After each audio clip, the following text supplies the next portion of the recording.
কিন্তু ভাই আপনি তো আপনার বোনকে নিয়ে একটা মানে অপ্রীতিকর ঘটনা বলছে, আপনি কোথায় মানে কে বলছে আমার বোনকে, উল্টা আপনি আমাকে সামলাইতে যাবেন?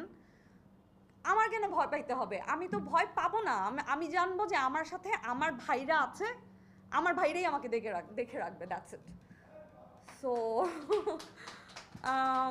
সরি, আমি আমার আসলে এই বছর যেতে যেতে মানে অনেক বছর পার হয়ে যেতে যেতে আপনাদের সঙ্গে আমার অনেক আহ, দূরত্ব হয়ে গেছে। আমি আমি চাই আপনাদের সঙ্গে আমার যাতে এই সম্পর্কটা আবার সুন্দর থাকুক, আমি যাতে নির্ভয়ে যাতে আমার মানে আগামীর পথ চলাটা আমি যাতে কি বলবো, এটাকে মানে আমি যেন আগামীর পথ চলাটা আমার যেন সুন্দর হয়, আপনাদের সাথেই হয়, আমি যেন আপনাদেরকে ভয় না পাই, উল্টা আপনাদের কাছে যেন আমি দুইটা কথা বলতে পারি, ভাইয়া এটা হয়েছে, আপু এটা হয়েছে কিন্তু, হ্যাঁ।